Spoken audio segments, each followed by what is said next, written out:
What's up, everybody? It is another episode of Between the Ears. I'm Schuyler Callihan. That is Christopher Hall. It is the bye week, so a reminder, we will still have our shows today and tomorrow, obviously today, but no show on Thursday of the Walkthrough Game Day show. No game to preview, so Eugene and I will take that one off, but we will be back next Tuesday. So no Between Years on Sunday since there's no morning after. So just two shows this week. We'll be back to our normal slate next week. So today, we're a third of the way through the season, just like that. 4 games in, West Virginia sitting at 2-2, heading into this bye week. So we're going to give a kind of a little midterm grade here. I know we're not quite to the middle of the season, but since we're at the bye week, it makes perfect sense to go ahead and start evaluating where all three sides of the ball are. Let's do special teams first because I don't think there's a whole lot that you can talk about there. I mean, obviously we could, but that's not really interesting for you guys. So, special teams. I'm gonna say A minus. I don't think it's necessarily perfect, but Michael Hayes has been really good in field goal. Kickoff coverage has been really good. Now they've had some kickoff issues where they haven't put the ball into the end zone. I can go on a full rant there, but they've done it better of late. Punt return, Preston Fox has done a good job. Rodney Gallagher had a nice return the other day. I think overall special teams has been pretty rock solid. I'll go A minus for the special teams unit. Yeah, I'll go B plus. They've missed some opportunities, I think, on punt block as Yeah. well. So yeah, and kickoff has been an issue, but a lot of that's trying to be precise and pinning them down, and they've done a pretty good job with that. Yes, they've had some kickoffs go out of bounds there, but they've overall, like you said, the kickoff coverage has been good. But punt return, I think, has been absolutely solid. We'd like to see somebody break one eventually. It very well could because they've continued. It looks like they've just continued to improve uh, and that with that unit every single week. And again, I think a lot of it is just the mistakes on kickoff. Nothing great on kickoff return. There's been some bad decisions there as well. So it's for me to give them an A with the kickoff return and the punt block, field goal block. Haven't gotten one yet. That's obviously a tough one. But haven't like allowed anything crazy to happen, like a fake field goal. There hasn't been an attempt yet. No penalties in that area as well. So I'll give him a B plus for me. Defensively, this one could get really interesting because I don't know. I mean, you could kind of break it up and say pass defense, run defense, pressure. I mean, we're gonna pack it all here into one, but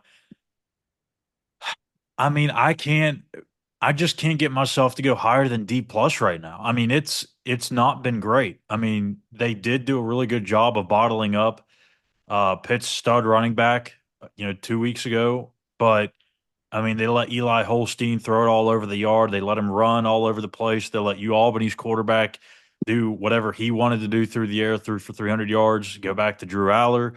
Penn State had their way in that second half of the game. And even against Kansas, they did better against the pass, but they were also daring Kansas to run the ball like 80% of the time, which is kind of plays right into the strength of their offense. But you couldn't afford to have them eat up what has already been a struggling secondary, but now a depleted one in some ways because you had some injuries there. You were throwing some new guys into the mix. So the Kansas game just I don't know how much stock I can put into the pass defense in that one. I want to see it more so next week when they go to Stillwater and play Oklahoma State. They're going to have a balanced approach, and that's going to be kind of a really good barometer to see where this group has kind of evolved. I can't go higher than D plus. It's been bad at times, really, really bad at times. I don't know that we've even really seen flashes as a unit. Maybe you could say that stretch in the backyard brawl, where Pitt really only had like 4 yards of total offense there for much of the second half. Outside of that, it's not been great. So I'll go D plus. Yeah, I'll just go with a straight D here. Yeah, Straight D. straight. Yeah, passing pass coverage has been horrendous. They played more of a bend don't break style against Kansas, ate them up in the running game. But no big passes downfield, and I think Tyron Bradley kind of saved their grade for me a little bit with Yeah. the two takeaways on his own. I think going into the game, he only had one takeaway on the season. He gets two And it himself. wasn't even a forced takeaway, really. It was more of a Right. giveaway than anything. Yeah, it was against Penn State. So two takeaways. kind of bumps them up for me. You can see improvement in the pass coverage. I think they had a lot more help putting Garnes in the nickel there, so it kind of took away from the run defense. Pass rush has been good, but they haven't been able to contain. You mentioned Alar, you mentioned Holstein running. I thought they did a better job against Daniel. So there's definitely room for improvement. You can see slight improvement. Notice Pitt. They were able to hold them to 6 yards up until those final two drives. So they have improved at times, but it's all, as everything, it's all about consistency. You're gonna have to start seeing it for 4 quarters. Put together a Yep. half, and then maybe we could talk moving that grade up. But you're starting to see improvement. You're starting to see adjustments. So I'm not surprised because every year under Leslie, the defense gets better as the year goes along. Um, the newcomers kind of having a rough start, but prior 2 years, you've hit home runs. Yeah. And Charles Woods and Beanie Bishop, law of averages tell you you're not going to hit a home run for 3 straight years. So they're adjusting, they're working on it. So D for now, it's passing. They're 2-2. They figured it out at the end. They had made a play against Kansas there at the end to seal the game. So we'll give them a D. Before I flip it over to offense, I thought it was interesting that Jordan went up to the box now, and he's going to be calling the defense from there. What were your thoughts about that? Do you think it's actually going to maybe make this or help this defense be more effective? I mean, obviously they were in some ways last Saturday against Kansas when he did it. So do you feel like that could impact the defense's success at all, or is it still? I mean, I know a lot of it comes down to just guys being in the right spot, doing what they're supposed to do, not having missed assignments. But could it help him as a play caller? Yeah, I think it'll help him as being able to see what the offense is doing and how they're taking advantage of the secondary, and how I think for him it'll be better for him to make adjustments um, rather than being communicated what's going on. That's Yeah, nothing against the guys that were already in the box, but for him, he's got Shadon you see it Brown. for yourself. He's got Shadon Brown. He's got plenty of guys that can relay the kind of the morale of the defense, the mood of the defense. Um, who's kind of shook and all that to him, and he has a better overall view. So I think, yeah, I think when you're trying to fix something, it's better for him to get the overall look while in the game, especially with so many new faces. How these guys are reacting to certain, whether it's receivers, tight ends, running backs, whoever, how they're reacting throughout the day, and he can adjust accordingly. So offensively, I mean, this is kind of a tough way to grade because, in some respects, like it's really been a disappointment. But I mean, they battled back. They won the Kansas game, and you could argue that it was really the defense that let them down in the backyard brawl. I know they had opportunities on offense too that they probably wish they had back in that game, but to me, I'm gonna go with a flat C. I think it's just been okay. I don't think it's been above average, below average. It's not been great. It's not been poor. The rushing attack, I think, could be more consistent aside from Garrett Green. I think that was one positive that I took away from the Kansas game is Garrett finally started to kind of call his own number and trust himself to run the ball. And I think sometimes whenever you're talked about so much about being as a passer that you've got to fix the passing side of your game that you just think that you have to throw everything. And to see him kind of take control of the game late with his legs was encouraging. So hopefully that will be a sign of things to come there. But I think CJ and Jaheim, they've shown flashes. They've had some good games, but it hasn't been a consistent level of play from both of them week to week. They've got to be able to figure that out. If they can, then this offense is going to be able to really do whatever it wants to do. And we can maybe start to see West Virginia kind of get back into that Big 12 title conversation. It's not there yet right now, at least from an offensive standpoint. The offensive line, I think, has been very good considering that you lost Zach Frazier, you lost Doug Nestor, and those guys that replaced them. Nick Malone has played at a high level. Brandon Yates has done a really nice job. In the passing game, I think they've had kind of, again, some ups and downs there. Garrett's not been sharp. I think it's kind of been a disappointment from him because I expected him to kind of be around that 62, 63 kind of percent range because that's what we had heard all offseason long. That was kind of the goal for him. He's at what, 3 percentage points higher than what he was a year ago? So I know the receivers got to help him out. They got to make some more plays, but He's got a lot to fix and work on during this bye week too. So I'm going to say C, just an average start to these first four games in the offense. I'll give him a C plus. They scored over 30 points the last three games. So you really can't complain there. Yeah, Right.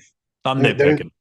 there's a lot, offensively. I thought they lost the game at Pitt, especially the way the defense struggled. You had to win the ball with your hands. They got conservative, uh, and they didn't execute on first down. So it's more than a passing grade, but at the same time, I think a lot of Green's issues is he's just been overthinking everything. We've talked about it so many times about his path to to this level. He doesn't have the same path as most college football quarterbacks. That he played baseball during the summer instead of 7 versus 7, so he's had a lot of catching up to. And he's had a lot thrown at him the last 2 years. They evolved the playbook. They want him to try to stay in the pocket, keep plays alive with his feet, but at times he stayed in the pocket too long and taking sacks. He's trusting his offensive line. He's trusting his receivers to go open, and it's almost crippled him in some aspects. Where they're trying to simplify it for him even more. Just say 1, 2, run, 1, 2, run. Check your first two reads, dump it off, or run. Um, and that's really where he's at right now. You saw it in the 2 minute drives last year, whether it's first or second half, and you saw it this week in the 2 minute drives. When he's just out there playing, he's a much better player than when he's just overthinking it. So it's just been an evolution for Green. Again, they've expanded the playbook so much that you can be your mind can almost cripple you, and you can be a step or two behind. And I think that's just really is on some of his passes why he's been inaccurate. If you go back to the backyard brawl, those passes that he had to Traylon Ray, and from those out passes from the slot, that's something that he couldn't do. He did it three straight times in the ball. On That two on pass, fourth that down. that pass to Rodney Gallagher, that was a pass he couldn't make last year. That was something he really struggled with. And that was the game winning touchdown pass. So you're seeing the improvement. It's just some of it's been dropped, some of it's just been I think he has struggles with some of the over the middle passes, just because of his stature and there's not really a passing lane for him. And he's again, his pocket presence isn't the best, and the line's right up on him. He's not able to step into his throw. Whereas if he would just move outside the pocket, he would find some of his receivers are a lot more open. And I also noticed when they went in the 2 minute drill, he was able to find Cole Taylor more a couple more times there because during the game he was wide open every time. The guy that was covering was 6 inches shorter than him and a lot smaller than him. He was open on every break that he made. So Cole Taylor probably could have had 10 catches and 4 touchdowns that game if Green could have found him a little earlier. So again, he's just evolving. The running game I think has been a huge disappointment to be honest. CJ ran tough in the backyard brawl, but there's been that lack of consistency. Jaheim hasn't really been explosive as you expected him to be. Kind of, but I did kind of think that there would be a sophomore slump with him. There's always sophomore slumps because coaches are figuring out what your tendencies are. So it has been a disappointment. I'd say really not so much Shaheen, but CJ. I think he runs tough at times, but I think he's also a little too patient in the backfield at times. It works for him not that much when he's been patient in the backfield as is when he just hits the hole. So it there's been slight improvements with them, and I think again you're trying to evolve the playbook, trying to expand, and they're really just trying to find their way as the season goes on. Granted, you don't want it to happen, but again, you had so many new faces on defense, kind of pressure building for that offense to have to score. It seems like on every possession to keep them in the game. So you got to play complementary football. And I understand everyone's like, well, why don't you just run a 2 minute drill? We went through that with Dana, right? With that hurry up, air raid, You put the and defense right back on the field, and I don't know that and you want that with this with this year. you have 3 possessions of offense, and they only had to put ball for like a minute and a half. Yeah. And by the end of it, the defense was exhausted. We saw what happened a lot of times when they played the Oklahomas of the world. So, yeah, in theory, it would work, but if you're doing it all the time, defenses around the league are going to catch up. So you just have to get better at what you're doing. And if you can get those 2-for-1s in the first half, where you get the ball in the final 2, 3 minutes, you can go down and score. They did it last year. You're assuming they can continue that trend this year. So it will get better as they find their strengths. And it feels like they've got the ball to start the game. Or I don't know I how. think it's every game.